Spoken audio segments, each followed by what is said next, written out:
राजस्थान रंगों की धरती, संस्कृति की पहचान, लेकिन इन दिनों यह धरती जिंदगियों की कब्रगाह बनती जा रही है।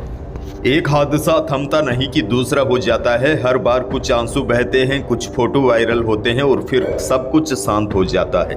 आपको याद होगा, बारिश के समय एक स्कूल की छत गिर गई थी। स्कूल में मासूम बच्चों की चीखें गूंजी, 2-4 लोगों पर कार्रवाई हुई, थोड़ा शोर मचा, फिर सब शांत हो गया।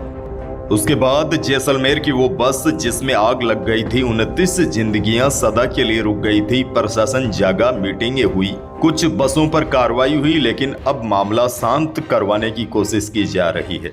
इस हादसे का जख्म लोग भूले ही नहीं थे कि भारतमाला एक्सप्रेसवे पर 15 लोग मौत के घाट उतर गए, क्योंकि सड़कें तो बनी थी लेकिन व्यवस्था ठीक नहीं थी। और अब जयपुर में एक शराबी ने 14 जिंदगियों को रौंद दिया।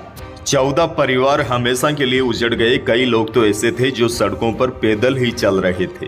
अब देखिए, बड़ा सवाल यह है, आखिर कमी कहाँ है? या तो सिस्टम में या फिर हम लोगों में।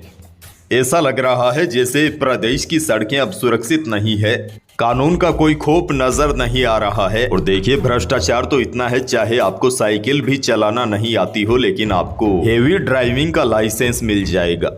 अब देखिए, आजकल यह सर्किल सा हो गया है। हर बार हादसा होता है, थोड़ी देर सब दुखी होते हैं, फिर वही बेफिक्री, वही लापरवाही, फिर अगला हादसा, अगला शोर, अगला मामला शांत।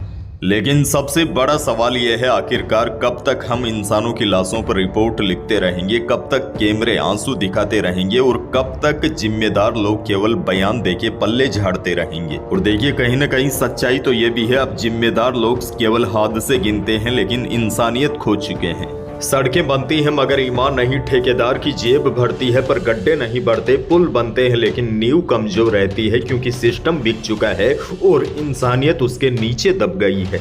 और देखिए, सच बताऊं तो यह एक्सीडेंट सिर्फ वाहनों के नहीं है, हमारी व्यवस्था के भी एक्सीडेंट है, जहां हर मौत के पीछे कुछ दिनों के बाद वह फाइल दबा दी जाती है।